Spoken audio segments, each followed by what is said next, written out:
excellent writing in this movie, you guys.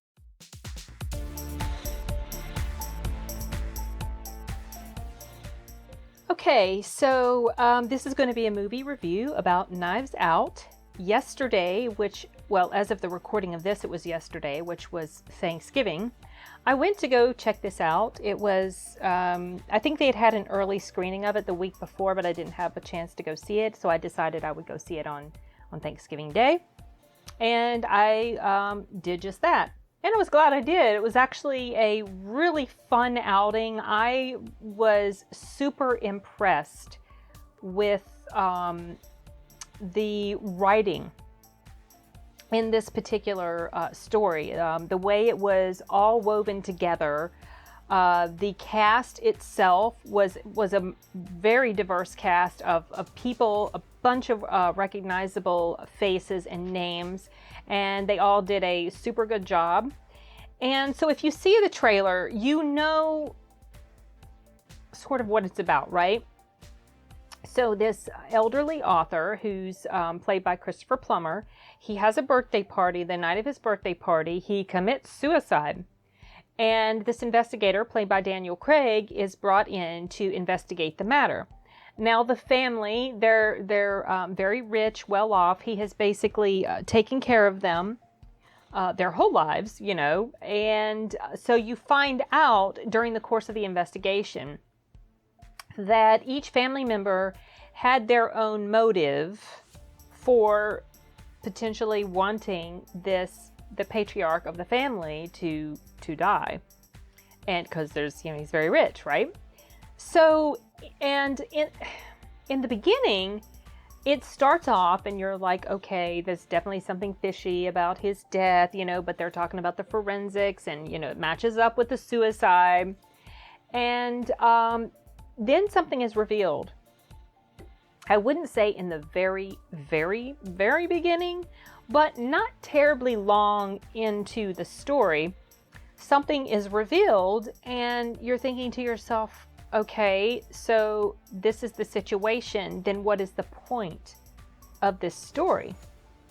And it's not like, when I was watching it wasn't like an irritated feeling, it was just, I was super curious to find out, okay, well, where is the writing going to take us then? Because this has been shown to us, so what's the big deal, right? What's really up? Because something's up. Things are, there's these unanswered questions and you want to know the answer to it. And I was just very curious to find out how they were going to come around and wrap everything up and answer, any sort of outstanding questions that lingered after you figure out certain things. And honestly, they did such a good job with the writing of this movie. I was super, super impressed. There are not many movies where I'm like, oh my goodness, the writing, or okay, well, Joker is one of them. Once Upon a Time in Hollywood.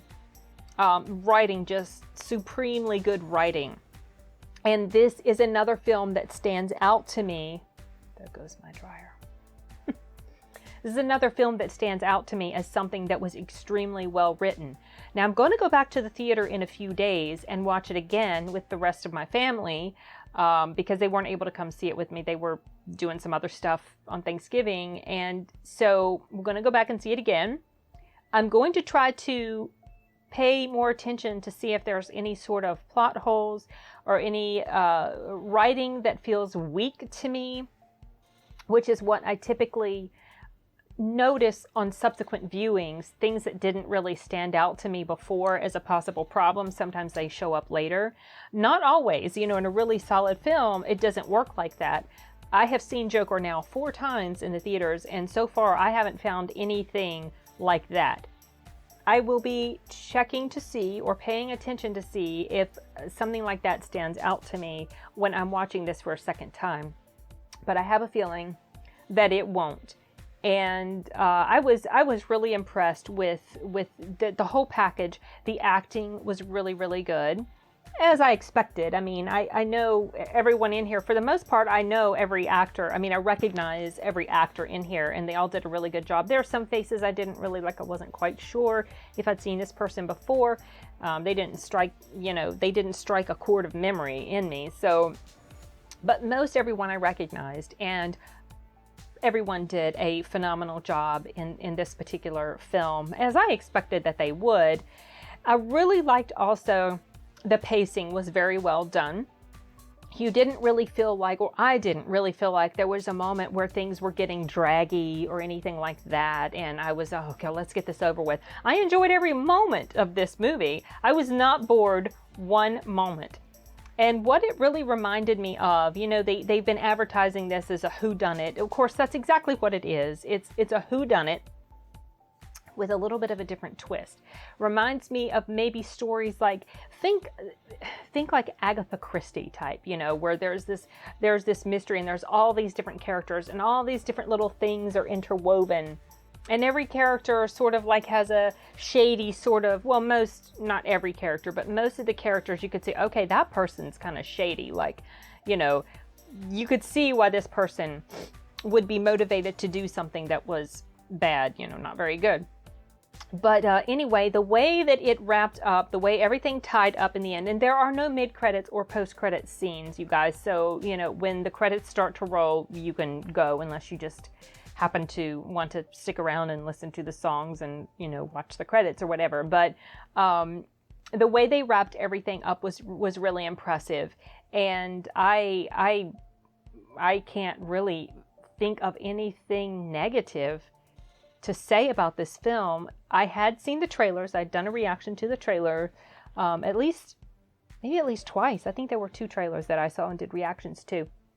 And I had read the reviews, or not all of them, but I'd seen the numbers on Rotten Tomatoes, and they were equally high. Top critics, official critics, and audience members, very, high, like in the 80s and 90s, stuff like that. It's way on up there. So I had a very strong feeling that I was going to enjoy this. Most of the time, it does end up that if critics and audience members are in agreement, I'm typically in agreement with them too.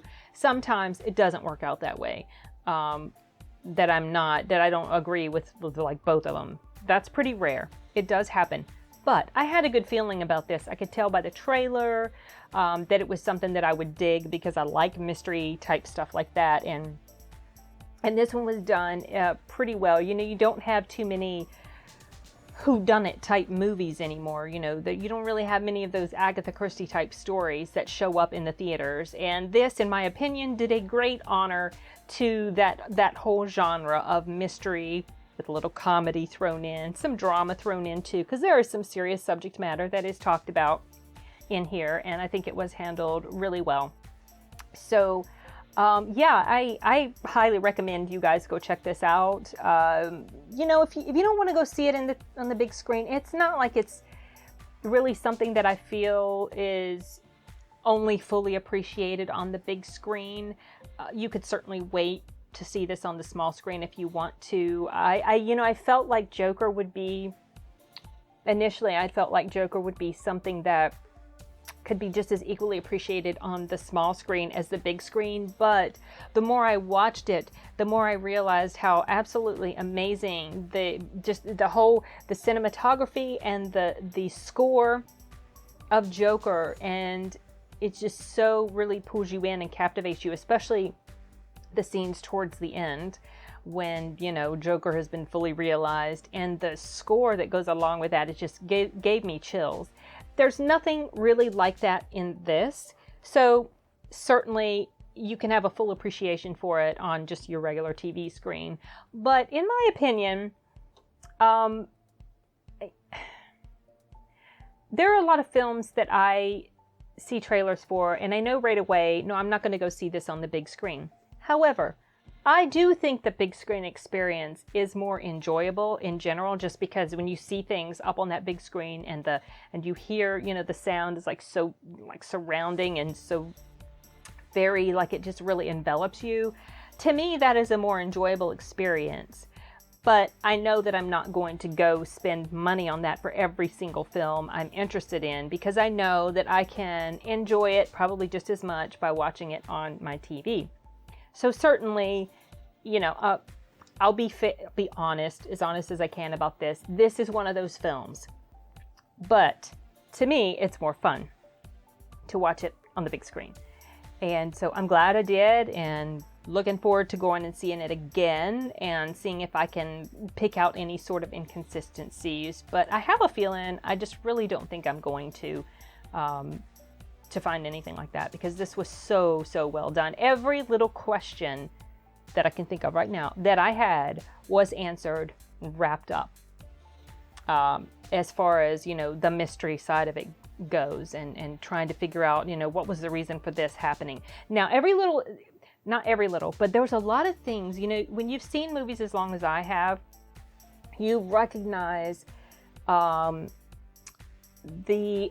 I can't think of what the right word is, but like, you recognize when something is shown, oh, that's going to mean something later. That's going to come back around somehow. You just recognize, I mean, I don't know if it's the way they do the camera, it has to be the way they do the camera work. There were several moments that this happened, or something would be said, and maybe at the moment you're not supposed to really think anything of it, but I would immediately, oh, okay, this is going to mean something later on, and sure enough it did. And every time that happened, as far as anything that sparked a question, it was answered completely by the end. So there were no loose threads or anything.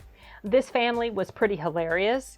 They're very rich, well off, but then as things start to happen, you start to see, like, I guess, like, their true nature kind of being revealed, and how ugly, like, greed can be, and envy, and what it can drive people to do.